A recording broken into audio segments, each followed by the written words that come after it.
Okay, तो यहाँ पे हम देखेंगे कि एक इलेक्ट्रिक बल्ब ग्लो कैसे करता है।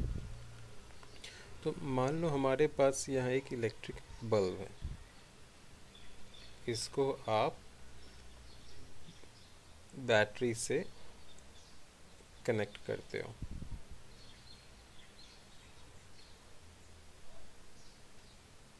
यहाँ पे स्विच है, ओके कनेक्ट कर दिया।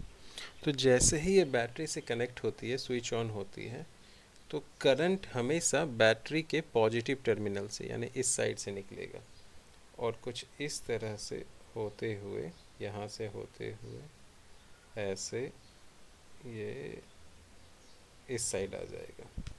फिर से मैं बता दूं कि करंट फ्लो करेगी बैटरी के पॉजिटिव टर्मिनल से ऐसे, और बल्ब की फिलामेंट से होते हुए ऐसे ये नेगेटिव टर्मिनल में आएगी और यहाँ ऐसे फ्लो करेगी। तो बैटरी के बाहर करंट पॉजिटिव टर्मिनल से नेगेटिव टर्मिनल के अंदर आता है और बैटरी के अंदर नेगेटिव से पॉजिटिव की तरफ जाता है। ओरिजिनल सवाल हमारा क्या था कि बल्ब ग्लो कैसे करेगा।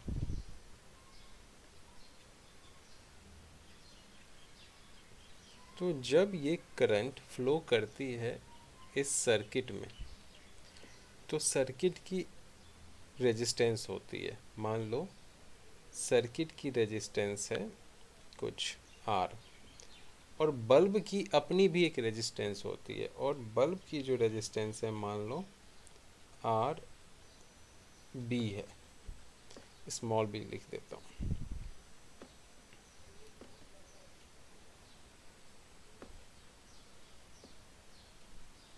ये आर बी किसकी रेजिस्टेंस है, बल्ब की, और ये आर सी सर्किट की यानी इसकी। तो टोटल जो रेजिस्टेंस हो गई वो क्या हो गई, R equal to R C plus R B. Okay, तो मान लो आई वैल्यू की करंट फ्लो कर रही है। ओके, तो बल्ब में रेजिस्टेंस कितनी है, आर बी।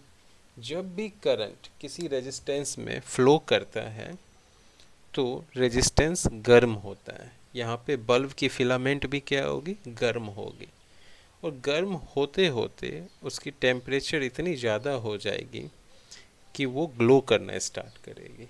ओके, तो बल्ब जो ग्लो करती है वो heating effect of electric current की वजह से ग्लो करती है। यानी जब भी एक कंडक्टिंग वायर में करंट फ्लो करेगी तो कंडक्टिंग वायर रेजिस्टेंस उसमें रहती है, इस वजह से हीटअप होगी, और हीटअप जब एक लिमिट पे पहुंच जाएगी तो वहाँ से वो ग्लो करना स्टार्ट करेगी।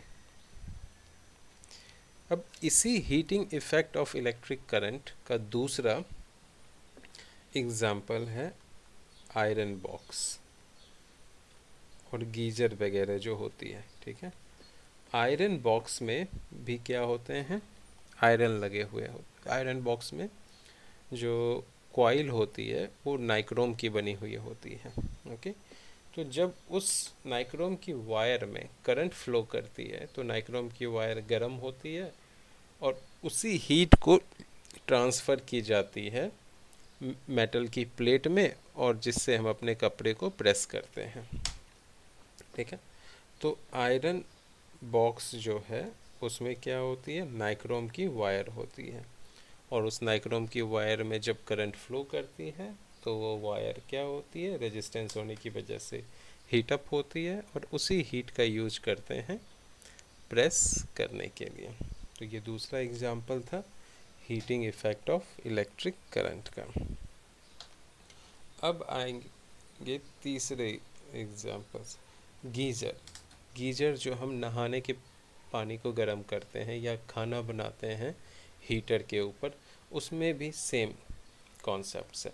जब कॉइल में करंट फ्लो कर पाओगे तो कॉइल हीटअप होगी, और वो हीट का यूज हम करेंगे खाना पकाने में या पानी गर्म करने में। ये सारे क्या हैं, हीटिंग इफेक्ट ऑफ करंट के एग्जांपल्स हैं। अब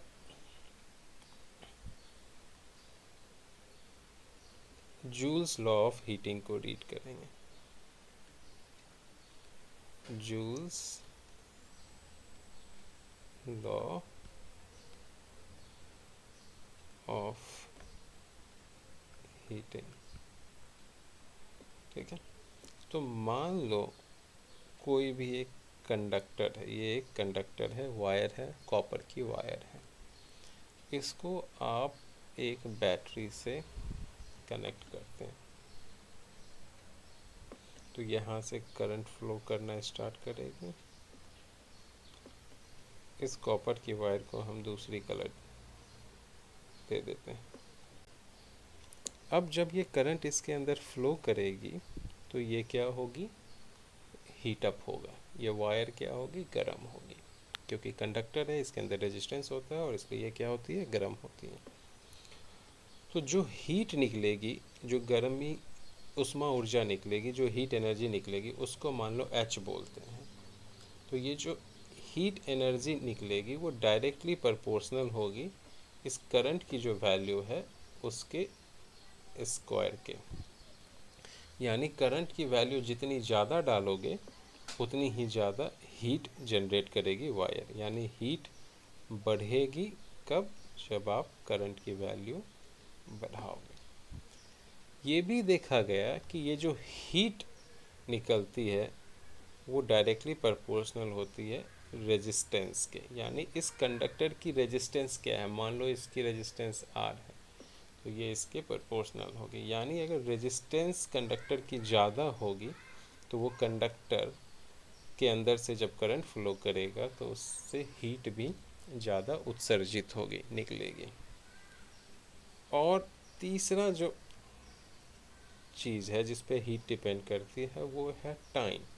अब सर्किट में जितनी देर के लिए आप करंट फ्लो करवाओगे उतनी ही ज़्यादा हीट एनर्जी निकलेगी, ऑब्वियस सी बात है। तो अगर टाइम ज़्यादा है तो हीट एनर्जी भी क्या होगी, ज़्यादा निकलेगी। तो इन तीनों को एक साथ कंबाइन करोगे तो क्या होता है, H is directly proportional to I square R T. अब इस प्रोपोर्शनैलिटी सिंबल, ये जो सिंबल है इसको रिमूव करना है तो एक कांस्टेंट के डाल देंगे, ये हो जाएगा के equal to I square R T. S I unit के टर्म्स में जब हम इस इक्वेशंस को लिखते हैं तो के की वैल्यू 1 होती है, तो एच इक्वल टू क्या हो जाएगी, आई स्क्वायर आर टी। यही है equations joules law of heating का। देखो, एनर्जी की एस आई यूनिट क्या होती है, जूल, और इसकी कमर्शियल यूनिट क्या होती है, किलो वाट आर। हमें पता लगाना है 1 किलो वाट आर में कितनी जूल होगी। घर में जो बिजली आती है उसको मेजर करते हैं किलो वाट आर में, जूल में नहीं। तो 1 kilowatt hour equal to कितनी जूल, तो अभी इसको हम एक्सपेंड करेंगे। 1 किलो वाट आर, तो 1 की जगह 1 लिख दो, किलो की जगह 10⁻³ 1000 होता है। के का मतलब क्या होता है, 10⁻³। डब्लू का कोई मतलब नहीं है यहाँ पे। आर का मतलब 1 आर में कितनी सेकेंड, 3600 सेकेंड, तो इतनी जूल हो गई। इसी को बोलते हैं 3.6 इंटू 10⁻6 जूल, और इसी को बोलते हैं 3.6 megajoule. 1 kilowatt hour को 1 यूनिट भी बोलते हैं। 1 unit equal to 1 kilowatt hour equal to क्या आ गई, 3.6 मेगा जूल, मतलब 3600 किलो जूल, मतलब 3.6 इंटू 10⁻6 जूल। अब हम देखेंगे वोल्ट मीटर और एमीटर को सर्किट में कैसे कनेक्ट करते हैं। हमें एक बल्ब जलाना है, मतलब ये हो गई बल्ब, ये हो गया बैटरी, और ये हो गई स्विच, लगा दिया, कनेक्ट कर दिया और बल्ब ग्लो कर रही है। अब दो इंस्ट्रूमेंट है, एक है एमीटर, दूसरा है वोल्ट मीटर। दोनों को कैसे कनेक्ट करेंगे इसमें वो देखना है, इम्पोर्टेंट यही है। तो एमीटर सर्किट के सीरीज में होती है, तो एमीटर को ऐसे कनेक्ट कर सकते हो, ये रही बल्ब,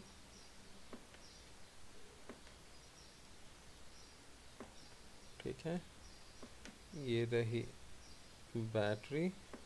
तो बैटरी के पॉजिटिव टर्मिनल में एमीटर का पॉजिटिव टर्मिनल कनेक्ट करना है, और ये हो गई एमीटर का पॉजिटिव टर्मिनल, ये नेगेटिव, ये वोल्टमीटर का पॉजिटिव नेगेटिव, और एमीटर का नेगेटिव टर्मिनल बल्ब में कनेक्ट करना है। और ये जो नेगेटिव एंड है ये अगेन स्विच में कनेक्ट होगी और इससे डायरेक्ट बल्ब को कनेक्ट कर देंगे। ओके, अब हम कनेक्ट करेंगे वोल्ट मीटर को। वोल्ट मीटर को हमेशा बल्ब के पैरेलल में, किसी भी डिवाइस के पैरेलल में कनेक्ट करते हैं। तो यहाँ कनेक्ट करेंगे वोल्ट मीटर को। ओके, तो ये होगी पॉजिटिव एंड और ये होगी नेगेटिव एंड। क्लियर? याद रखना एमीटर हमेशा सीरीज में कनेक्ट होती है, ओके, और वोल्ट मीटर हमेशा पैरेलल में, इस तरह से। चाहो तो एक दूसरे तरीके से ऐसे भी कनेक्ट कर सकते हो एमीटर को, मतलब यहाँ पे बल्ब लगा है, आप यहाँ पे एमीटर कनेक्ट कर दो और ये हो गई स्विच, ये हो गई बैटरी। तो इस केस में एमीटर का पॉजिटिव एंड यहाँ होगा, नेगेटिव एंड इधर होगा, और वोल्ट मीटर अभी भी वैसे ही कनेक्ट करेगी। यानी बल्ब में कितनी वोल्टेज, कितनी पोटेंशियल डिफरेंस है उसको मेजर करने के लिए हमेशा पैरेलल में ऐसे ही कनेक्ट करेंगे।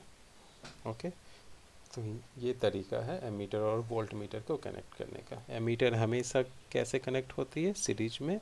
वोल्ट मीटर हमेशा कैसे कनेक्ट होती है, पैरेलल में। वोल्ट मीटर के पास इनफाइनाइट रेजिस्टेंस यानी बहुत ज़्यादा रेजिस्टेंस होना चाहिए, एमीटर के पास ना के बराबर रेजिस्टेंस होना चाहिए। यानी आइडियल एमीटर अगर होगी तो उसकी रेजिस्टेंस 0 होगी, आइडियल वोल्ट मीटर होगी तो उसकी रेजिस्टेंस इनफाइनाइट होगी। लेकिन प्रैक्टिकल यानी रियल जो वोल्ट मीटर होते हैं उसकी रेजिस्टेंस बहुत लार्ज होती है, इनफाइनाइट नहीं होती है। और रियल एमीटर जो होते हैं उनकी रेजिस्टेंस 0 नहीं होती है, बहुत कम होती है, लेकिन 0 नहीं होती।